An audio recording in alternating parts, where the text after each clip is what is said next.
What's up, everybody? And it's been a minute, but this is a special one tonight. Obviously, this is the 200th episode of AEW Dynamite. 200 episodes this show has been going on. Did it really feel like a 200th episode? Not really, but there was a couple of newsworthy bits out of this show, but could have been a little bit better at the same time, too. And AEW tried to jam pack as much as they could into this 200th episode of AEW Dynamite since its debut in 2019 of October. What do we have going on? Obviously, we have one of the first people that ever been on this show, as they're live from Tampa, Florida tonight. We did have Chris Jericho with Takeshita to go against Sammy Guevara and Daniel Garcia. I know they did play some video package. I guess Jericho's time from the Inner Circle all the way to the Jericho Appreciation Society. And as this match went on, no, it was a pretty good match, but obviously the whole story was with, Don Callis getting involved and end up hitting Garcia with the baseball bat, which the referee kind of had to act dumb, even though the baseball bat rolled to the middle. I think Callis had tried to, just hit him with the bat and get rid of it, but the bat was clearly in the ring that the referee could see it, and he had to act like he couldn't see it. But Jericho looked surprised. Jericho just kind of stood like, what's going on here? Like, what the hell was that? And Jericho ended up covering Garcia for the win. So, Jericho still conflicted with the Jericho Appreciation Society and Don Callis' family right now, which is it's kind of funny to me when it comes to Jericho Appreciation Society because a majority of these guys are not really doing anything right now. We clearly saw it last week. Like the only people that's really doing something in this whole group is what Sammy and Garcia, I guess, since they're a tag team. Everybody else, Everrise is just around. Hager wasn't really doing much. Anna Jay wasn't really doing much. Tay Conti, she gets a technicality given that she's pregnant, but at the same time, why was she even on the show last week if we already know she's pregnant and hadn't been on TV in like for a few months as it is anyway? So what was even the point of that now that I think about it from last week? But as after that ended, Tony Khan was in the back and thanks guys, trying to read his cue cards, the snowman himself, and said, let's take a look at some great people, which, they had a video package, and it was a pretty good video package, but they could have shown more highlights throughout the night. When you think about it, you're trying to make a big deal out of a 200th episode of Dynamite. Like, where's all the moments and the people at tonight? People that really could have been brought back on this show that they did not bring on here, but, we saw it away from the beginning, from the first ever episode to the Inner Circle, from guys from Santana Ortiz we don't ever see, or well, Jade's off time right now, I guess, but no Serena Deeb, no Shaquille O'Neal they could have brought back, but basically playing all the highlights from the Inner Circle to the Elite to the CM Punk debut to Daniel, so well, multiple debuts in AEW, I should be saying, the pandemic era from the death of Brody Lee to the death of Jay Briscoe, just blood and guts matches or just title changes, many, many things in this company's lifespan for 200 episodes. There was a few good moments here and there, and all the people that have been in it throughout this entire time that have, been back and forth, or whoever's, been here from the get go or have entered the company. I can go through a slew of names right now. I only went through a couple of them, but it's many, many people that have joined, even though it's most of the people that either jump from the WWE to here, or maybe Impact or Ring of Honor. What the hell, they roam Ring of Honor now, but you get what I mean. So it was a nice video package, but it could have even been more throughout the entire night. But one of the Everrise guys saying that's going to be a mandatory JAS meeting next week. Jack Perry.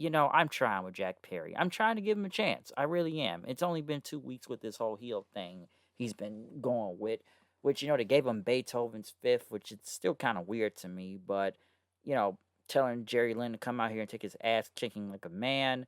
I am trying, like I said, I'm trying with Jungle Boy, or Jack Perry. I really am, but I want to give it time because it's the get go, but I'm having a hard time believing this in a way. Some people I know have already just say this is done. They didn't already like him as a face for the longest time. So what makes you think that the heel thing is gonna go on for him? But next thing you know, Jerry Lynn walked out there and listen. I can't do this. If I come beat you, it's child abuse, all right?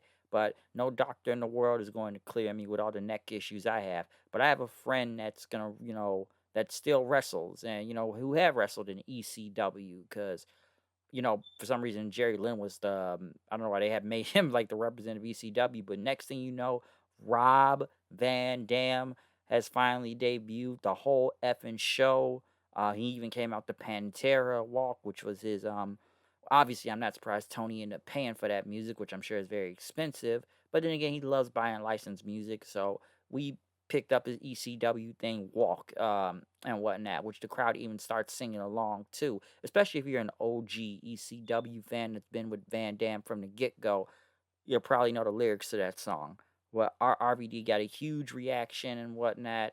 Um, Crowd was obviously happy to see him. Obviously, this was the biggest thing of the night was Rob Van Dam debuting on here. So I was happy to see it. RVD has always been one of my top favorites. Like that's like my top five. Okay, I don't care what anybody says, but Van Dam is like one of my all time favorites still to this day. And I was just happy to see him in general. But he will be facing, I guess, Jack Perry for that FTW title. Jerry Lynn was in the ring at RVD, and shook his hand and did the thumbs up thing and stuff. But next, Jack Perry tried to come in with a chair. RVD almost hit the Van Daminator on him, but Jack Perry jumped into the crowd, and I guess he tried to use a kid as a shield, like Brian Pillman style in a way.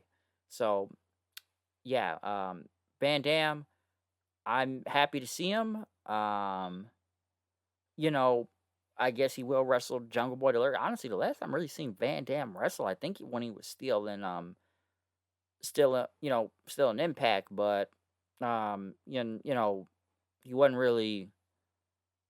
I don't know. I don't know. I wasn't really digging the last time he was in Impact. He was trying something different, and it was still RVD, but still though, wasn't really the same RVD as everybody knows. And honestly, I think the last time I even saw Rob Van Dam wrestle live, and this is just live in person, was in 2019 at Bound for Glory. Yeah, and I think he went heel at the time. So I do remember that.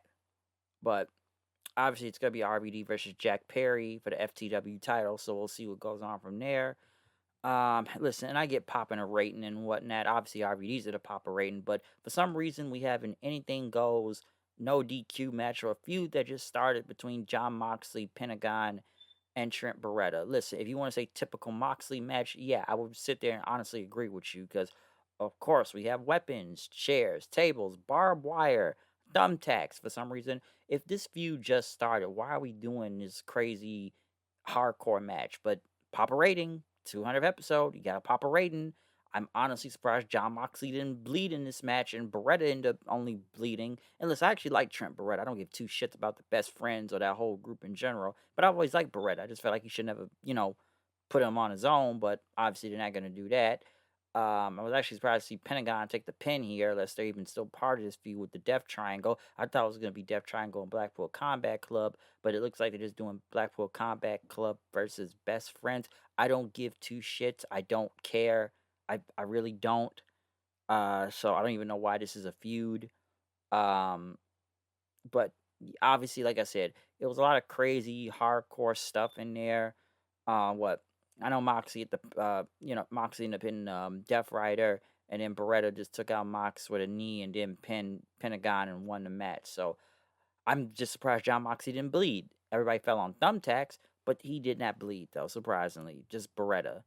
And then Cassidy and Claudio's out there, Yuta's out there, Pocket's out there. Then Chuck Taylor, oh yes, they had that parking lot brawl from a few years ago in the pandemic, so that's gonna be on Friday on Rampage. And what Mox ended up getting hit with that orange punch, which he didn't really sell all the way, fall on the ground, so he's still up being on his feet. But still, why are we doing a triple threat match for a feud that just started doing crazy hardcore stuff? Because ratings, that's why. RVD was being interviewed. I could tell he was probably high while doing that interview. So, yeah, dude. Yeah, I just retired the titles. I was a little lost on Van Dam's promo in the back, but that's Van Dam for you. MJF came out. Uh, Big Pop talked about he had ADD. Fans chanted ADD. And he said he wished the teachers felt that way. And he talked about how he had this, how he had ADD, and how it messes with you and whatnot because it's a disease. And he talked about he had been, bullied and whatnot, abused, cheated, lied to, beaten up. and talk about the kids, called him a Jew boy and beat him with quarters and stuff.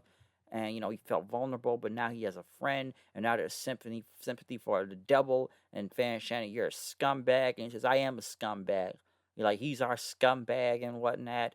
Which MJF had smiled about it. Crowds popping for it, even bringing out Cole. Cole, taught him that living with hate in your heart's no way to live, and he showed him the way that he needed a friend. And Cole walked out, no music, by the way. Um, told MJF, these people love you, they adore you, and everything.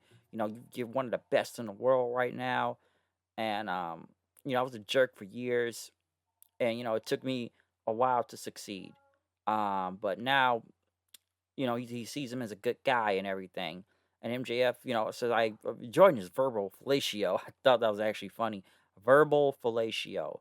But, you know, they say I'm still a scumbag and everything. So listen, yeah, we won and lost tag titles. I promise you a world title shot. Which I sit there and think about, is MJF even the real world's champion right now when you think about it? Since CM Punk pulled out the actual real world title on Collision, who is now the real world's champion? Is it MJF or CM Punk? Let's remember, CM Punk never lost the title if it wasn't for that whole, you know, all out brawl and everything from over a year ago. So who is the real world's champion? But they haven't really acknowledged that. So, something may happen with that. But MJF says you don't deserve that match. He said, "You don't deserve any match. You deserve it on a big stage in a big main event, and that's going to be at Wembley Stadium when it's MJF versus Adam Cole at All In." And even at the contract, and Cole and MJF told MJF he loved them. They loved each other. They hugged and whatnot. And you can see Roderick Strong getting all pissed off in the back, throwing things, just throwing a big fit until the Kingdom showed up. And, oh yeah, Cole used to be our friend too. I forgot Cole was even in the Kingdom. As my friend Steven would say, Cole was the Kingdom. So maybe he'll join up with the Kingdom now. I don't know. I still believe Roderick is gonna cost Cole his title shot at All In. Just watch. The Elite went against Jeff Jarrett, Jay Lethal, and Satsam Singh. This was a very bad styles clash here, as my friend Steven would say. They probably should have just put them against the Butcher, the Blade, and whoever else they in that team. And they probably should just had Jarrett and them team, go against the Hardys and Keith Lee on Rampage. But I don't have much to say about this match. The Elite won. The Hardys got involved. A lot of people got involved. Karen got involved. Sanjay Dutt got involved. So could you call it a typical Young Bucks match when you think about it, or Elite match? Maybe. I don't know. Hangman's getting involved. So there's a lot of mismatch style, and the referee just pays no attention to all the craziness and just all these interferences going on. The ref just kind of looks like an idiot. But the Elite won one wing angel on Jay Lethal. And then right after, the Elite in the ring basically saying they just re-signed with the company. And, we're here for 200. We'll see you for another 200. And, whether it be Dynamite, Ring of Honor, Rampage, or even Collision, which, will they even be on Collision with Punk? Or maybe they'll be on Collision when Punk's not there. I don't know. I am not really surprised that they re-signed with the company. Don't get me wrong. I know the WWE did want these guys a few years ago. But at this point, do they want them now? Do you think they're really going to let go of all of that EVP power? No. And listen, Cody left too. But Cody's booking was very different from the Elite's booking. And the reason why Cody left was for whole different reasons. We know with the Elite was because of the whole CM Punk situation and whatnot. And obviously Tony didn't want to let any of these people go. He didn't want to let the Elite go or CM Punk to go. So he did whatever he could to keep those guys. I'm sure he doubled it, probably more than WWE. But then again, even if the Elite left, were they ever going to go to WWE? Really think about that. Because where else could they have gone? Think about that. If they weren't going to go to WWE, where could they have gone? Ring of Honor is basically bought up by AEW because they're already owned by them. What, New Japan? Maybe Kenny, I probably see going back to New Japan. I know they wouldn't go to Impact. I don't really know anyone else out there unless it's some other company. I'm not sure. But I'm not surprised the Elite are still signed with the company. It just doesn't, like, come on, were they really ever going to go to WWE? Like, really think about that. Will they ever work with Punk again? I don't know, but there's a reason why we have two different shows. Now, one thing I did like throughout the night was the segment between Swerve and AR Fox and Prince Nana going to Nick Wayne's, I guess, house, training people, and basically, they want some payback. They threw a skateboard at one dude, damn near killed him. This is Buddy Wayne's Pro Wrestling Academy, and it's like the garage and stuff. And they beat the living hell out of Nick Wayne, and he hit him with a glass, and even showing a photo with his dad and everything. And the guy's just bleeding all over the place. Let me say that. And told him to lock his phone and call Darby Allin, which they called Darby then, saying things are gonna get worse. Darby Allin was pissed, and Swerve saying, "How come you didn't help me, huh?" Fox was like, "You didn't help me, huh? I got you here, all right. I trained. You could have thanked me in a way." So I thought this was a great segment. They beat the hell out of Nick Wayne and obviously built sympathy, but I thought that segment was very good. Brutal stuff. Aussie Open, went against El Hijo de Vikingo and Commander for the Ring of Honor tag titles. Why? I don't know. It's good to hear Bobby Cruz, but once again, why? I do not know. Good win for Aussie Open. When I know they won the titles at the pay per view, maybe they'll get the other titles back sooner or later. The IWGB tag titles, but we'll see what happens with that. Um, but yeah, good win for them. But then again, it's like, why was this match even on here? Um, right after that, I know they had the collision. Then the main event was Tony Storm versus Hikaru Shida for the AEW Women's title, which was the main event, by the way. Maybe they listened to that sign last week when it said book the women's division better. And maybe I guess they listened to that sign. Listen, this was a good match. Don't get me wrong. And I was pleasantly surprised at the ending of this match. Hikaru Shida did win after the whole spray can thing and getting out of the Storm Zero and whatnot, and hooking Storm's legs for the pin. Hikaru Shida now being a two-time AEW Women's Champion. But I kind of wonder. It was a good surprise. I didn't see it coming. I just didn't really know. Then again, it's like, wow, forgot like where's Sheeta been? And why did she even get a title shot until I was reminded, well, what? Sheeta beat Rose on Rampage one week. I don't even remember when that was. I guess it was for a title shot. But it's not like they built this in any form or fashion and whatnot. It's like, okay, Sheeta's got a title shot. This is your main event. So, boom, there you go. Sheeta, Storm, AEW Women's title. It's not like they really built this up. It was a good main event. I thought it was a good match. But did you main event this because to book the women's division better? You listened to that sign last week? Is that why you did it? And I didn't really expect them to actually take the belt off Tony Storm right now. But then again, my friend Kyle said, like, who else is going to beat Tony Storm right now for the title? I'm like, you got a point. Unless we want to go through some names, they probably would have put the belt on back on Baker, knowing them. But they did not put the belt on Baker, and they put it back on Sheeta. So Sheeta's good in the ring. I like Sheeta. So this is a good match. But still think about it. Did you, like I said, did you have the main event the show because of that sign last week? Possibly. So that's what I would say. But overall, this 200th episode of Dynamite, it was okay. They probably could have done more. It was nice seeing the old stage again, and the graphics and whatnot. But you only had like one video package. You didn't really show highlights throughout the night. The biggest newsworthy things was Hikaru Shida winning the AEW Women's title and Rob Van Dam debuting. The Elite re-signing, take how you want about that, but I'm not really surprised by that at all. Um, that I felt like that was a given. I just don't really think they were ever going to leave. And the MJF and Cole promo was really good. So obviously we know Roddy Strong is going to turn on him sooner or later. But other than that, this was the 200th episode of AEW Dynamite. So yeah, I'm out of here. Comment, subscribe, follow me on Twitter, Hood Night 890. See y'all then. Peace out.